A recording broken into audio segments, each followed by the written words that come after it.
내 영혼의 잠언. 주님의 사랑으로 인사드립니다. 우리 주 예수 그리스도로부터 은혜와 평강이 우리 삶 가운데 넘치시기를 축복합니다. 하나님의 나라는 먹는 것과 마시는 것이 아니요 오직 성령 안에서 의와 평강과 희락이라. 이로써 그리스도를 섬기는 자는 하나님께 기뻐하심을 받으며 사람에게도 칭찬을 받느니라. 아멘. 선한 목자 되신 구세주 예수님께서 저희들의 마음에 찾아오심이 큰 은혜입니다. 구속하시어서 정결케 해주시옵소서. 이 시간 감사로 찬양으로 주님께 영광 돌리는 은혜의 시간이 되도록 예수님 이름으로 축복합니다. 아멘. 네, 첫 찬양으로 나 어느 곳에 있던지를 들려드리겠습니다.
그리스도 안에서 자유.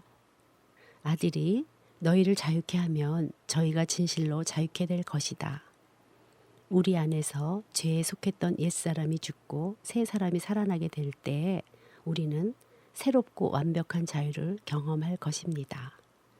새가 새장 밖으로 놓여질 때와 같이 우리는 밖으로 나가서 완전한 자유를 누리게 될 것이며 측량할 수 없는 하나님의 높이와 깊이와 넓이를 경험하며 살게 될 것입니다. 옛 자아는 모든 방법을 동원하여 우리를 결박하려 할 것입니다. 그렇게 되면 하나님조차도 그 안에 거할 수 없게 되고 하나님은 본래 자신이 것이었던 것을 빼앗기게 됩니다. 사도 바울이 누가 이 사망의 몸에서 나를 건져내려 하고 질문하였을 때 그는 우리 주 예수 그리스도를 말미암아 감사하노라 하고 덧붙였습니다. 하나님의 은혜로 말미암아 마음속에 예수님을 위한 합당한 자리가 주어질 때에 진정으로 자유함을 얻게 될 것입니다. 그러한 위대한 해방감을 맛보게 되었을 때 바울은 경이로움 속에서 내가 사나 내가 아니요 내 안에 그리스도께서 사신 것이라 라고 외쳤습니다. 그는 자기 자신에게 더 이상 관심을 가지고 있지 않았습니다.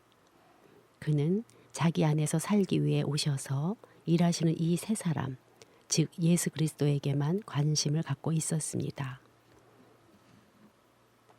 사도 바울은 자기 몸이 나아갈 방향을 조정하듯이 예수 그리스도께서 의해서 그렇게 조정되어지게 했습니다. 어떤 다른 사람이 자신의 몸을 조정하는 방향타 앞에 앉는다면 몸은 이 새로운 조종사에게 복종할 것입니다. 이 조종사가 몸의 움직임을 감독할 것입니다. 이와 같이 예수 그리스도는 우리들의 세 사람을 따라 살아야 하는 생명이십니다. 누가 예수 그리스도보다 더 자유로우며 더 광대할 수 있겠습니까? 그분은 신성을 가지고 계시며 영원하시고 어떤 한계도 없으신 분이십니다. 따라서 자신의 옛 사람에 집착할 때 얼마나 비극적인 감옥살이를 하게 될지를 알 수 있습니다. 예수님 안에서 살아갈 때 얻는 자유의 강대함을 맛보게 될 때 독사와 같은 옛 자아가 그리스도에 의해서 짓밟히게 되기를 원할 것입니다. 그때 하나님의 생명이 첫 창조 때처럼 우리들을 소생시키실 것입니다. 독수리 날개 위에 올라 날아다니면서 맛볼 수 있는 이 자유가 우리를 하나님의 심장으로 데려다 줄 것입니다. 예수님 위에 머물렀던 비둘기는 죄 없음이 상징이 아니라 자유의 상징이었습니다. 예수님은 우리의 영이 높이 날아올라서 하나님 안에서 거할 수 있는 자유를 주실 것입니다. 우리들이 이 멋진 자유를 경험한다면 하나님께서 큰 기쁨이 될 것입니다. 옛사람을 포기하십시오. 그러면 우리의 모든 것이 모든 것 되시는 그분 안에서 형용할 수 없는 자유를 발견하게 될 것입니다. 네, 이어서 찬송을 들려드리겠습니다. 저 장미꽃 위에 이슬.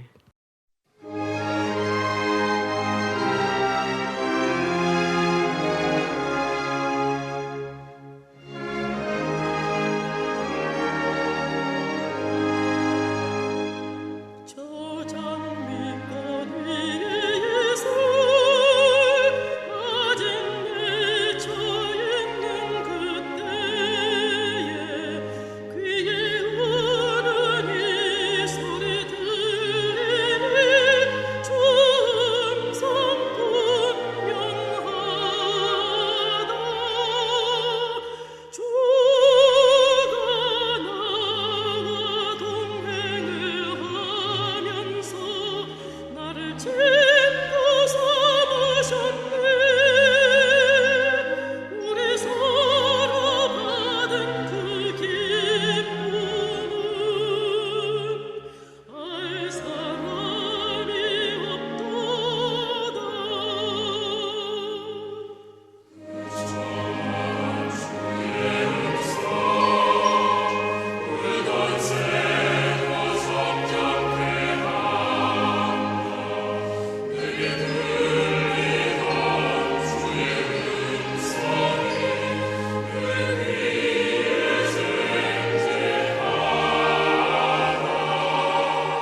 시편 133편 말씀을 선포합니다. 형제가 연합하여 동거함이 어찌 그리 선하고 아름다운고 머리에 있는 보배로운 기름이 수염 곧 아론의 수염에 흘려서 그 옥기까지 내림 같고 헐몬의 이슬이 시온의 산들에 내림 같도다. 거기서 여호와께서 복을 명하셨나니 곧 영생이로다. 시편 말씀 요약을 해보았습니다. 하나님께서 우주 창조하신 창조는 사람을 위해서이다. 사람이 우주 창조의 주인공 되어 주인공 된 사람을 지었을 때 하나님의 형상과 모양 따라 사람을 지으셨다고 하셨다. 주인공 되는 사람을 제일 마지막에 지으셨는데 이는 마치 부모들이 아이가 태어나기 전에 필요한 물품을 준비하는 것과 같다. 우리가 하나님의 형상 따라 지음받았음은 하나님과 인간과의 밀접한 관계를 나타내고 있다. 하지만 이런 영광스러운 존귀를 느끼지 못하는 사람들은 무엇인가 속고 있어서 복된 위치를 깨달지 못하고 매사에 탄식하며 끝내는 자살을 선택하기도 한다. 죄와 사망 가운데 죽어서 태어나고 죽어 있었기에 그 존귀를 알지 못하나 성경은 분명 사람은 하나님을 위해 하나님을 나타내고 닮기 위해 지음받았다고 말하고 있다. 사탄은 인간의 존귀한 존재임을 알고 있고 하나님을 닮게 하지 못하게 하기 위해서 우리 스스로 하나님 되라고 깨어내었다. 사탄은 본래 하나님을 섬기도록 만들어졌으나 교만에 이르게 되어 하나님의 보좌를 넘받기에 쫓겨난 후 타락한 존재가 되어 사람을 찾아와 사람을 깨어내는데 육신적인 입장에서 보았을 때 마귀의 이 속임수는 사람에게 아주 그럴듯하게 들린다. 선과 악을 먹으면 죽는다고 했는데 죽음에 이르게 하는 선악과를 왜 에덴 동산에 두었을까라는 의문으로 시작하여 하나님 말씀을 거역하고 끝내는 사탄의 말을 듣게 된다. 선악과를 먹는 후 선과 악을 아는 지식을 갖게 되고 모든 부분이 아주 이상한 관점으로 보이게 되며 하나님의 낯을 피하게 되는데 이것이 바로 사망의 증상이다. 우리 사람 깊은 곳에는 두려움과 부끄러움이 있다는 심리학적 소견이 있는데 묘지에 가려고 사는 인생들이 이 두려움과 부끄러움을 이겨보고자 돈을 벌고 지식을 쌓고 하지만 이는 모두 시체에 화장을 하는 것밖에 되지 않는다.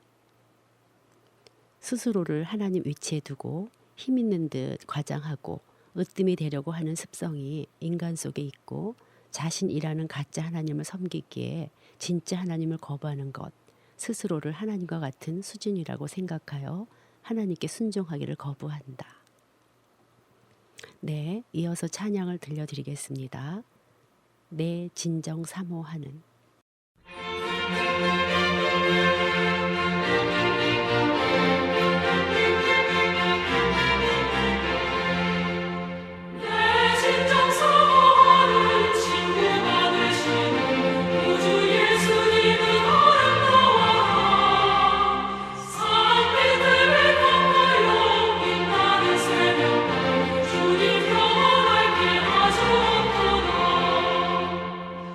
마음이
하나님의 종임을 형편없는 죄인임을 깨달으며 절대자이신 하나님의 말씀을 듣길 원하고 종의 입장에 서면 하나님의 말씀을 갈망하게 된다.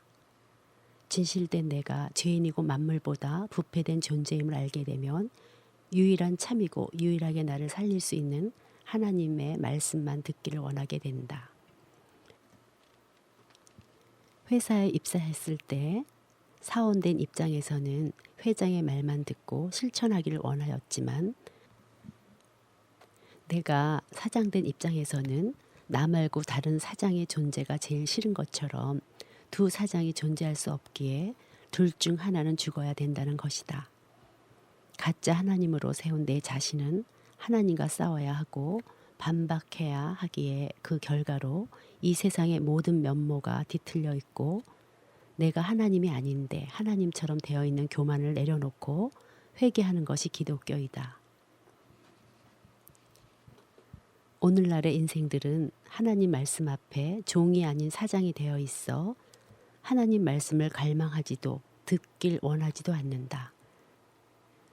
따라서 근본 인간이 태어나면 하나님과 각을 세우고 선악을 알게 되는 세상 지식을 쌓아서 피조된 세계의 모든 문제의 발단을 불러일으킨다.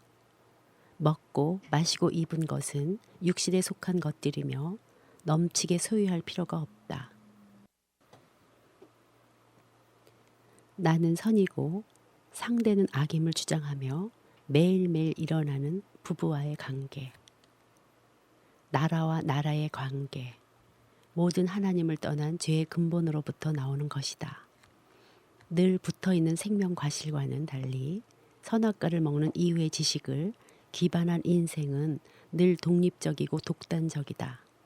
하지만 더러운 것을 만진 손을 몸에서 분리시킬 수 없듯이 우리 또한 하나님과 붙어 있어서 종노릇 할 때가 영광이며 독단적, 독립적으로는 아무런 의미도 능력도 없다. 하지만 사탄이 원하는 것이 우리가 하나님으로부터 멀어지는 것이었고 독립하는 것이었다. 네, 찬양을 들려드리겠습니다. 나 주의 도움 받고자.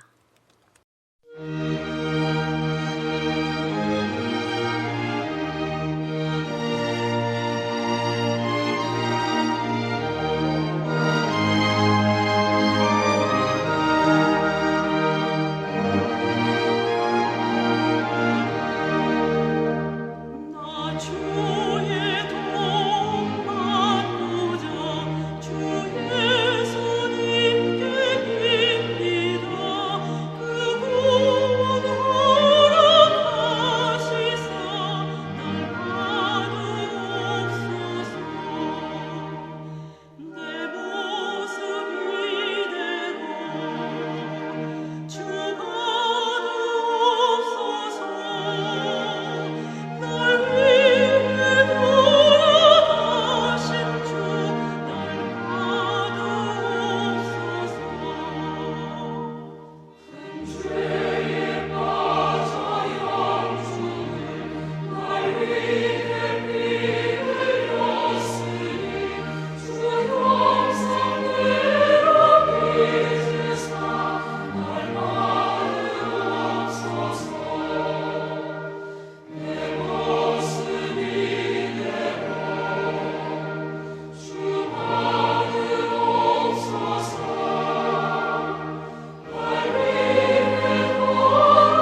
외적으로 보고 선악을 아는 지식으로만 바라보기에 볼품없는 교회나 세상적으로 부족해 보이는 성도들을 겉으로만 판단하며 교회 깊이 들어가고 싶지 않아 하는 것이 육 속에 속한 사람들.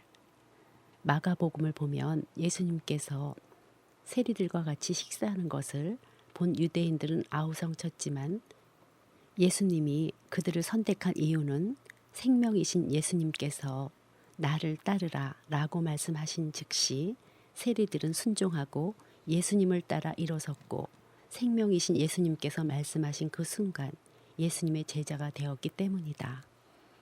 또한 예수님께서는 의인이 된 자가 아닌 죄인 된 자를 부르러 오신다고 말씀하셨으며 실제 예수님께서 계신 곳에 생명받는 무리들이 있기에 겉으로는 무식하고 볼품없어 보이는 그 무리가 곧 예수님이 선택하고 계시고 역사하시는 무리이다. 예수님께서는 상한 심령 속에 계시고 그런 심령이 두세 명 모이는 곳에서 역사하시기에 우리는 겸손하며 세상의 기준으로 외모로 판단하지 않고 진정으로 죄인임을 느끼고 알아야 실제적인 예수님을 만나게 된다.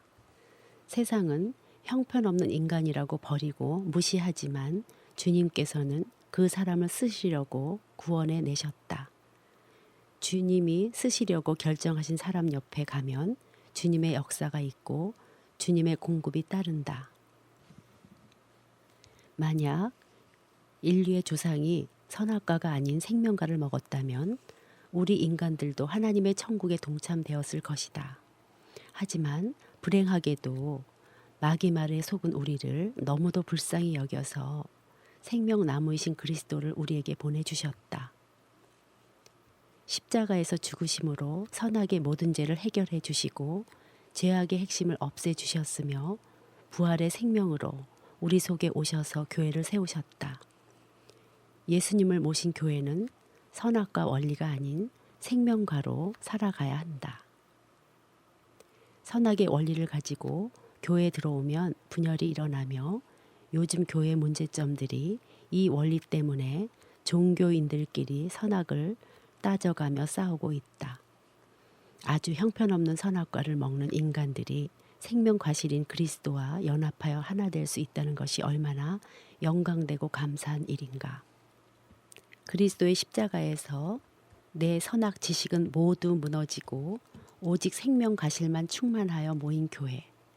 수억의 세포가 모여서 한 몸이 되듯이 모든 교회 지체들이 선악을 따지는 입장이 아닌 서로 떨어지면 죽을 수밖에 없게 되어 육이 처리되고 내 안에 예수님이 살아나는 과정을 함께 간증하고 의지하면 육의 형제보다도 더 단단하게 되어 세상을 이길 수 있는 힘을 얻게 되며 주님께서 역사하심을 경험하게 된다. 참 머리 대신 살아계신 주님이 실제가 되시고 실제로 움직이는 거듭나는 성도들이 모이는 교회가 많아지기를. 개인 구원도 구원이지만 참 성경 안에서 있는 교회의 몸된 성도들이 많아지길 기도하자. 선, 악으로 사는 것이 아닌 오직 그리스도의 생명으로 살자. 끝으로 천부여 의지옵소서 찬송을 들려드리고 방송을 마치겠습니다. 한 주간도 주님의 말씀으로 새 힘을 주시는 은혜와 평강으로 성령 충만하시길 예수님의 이름으로 축복합니다. 진행의 이정화였습니다. 감사합니다.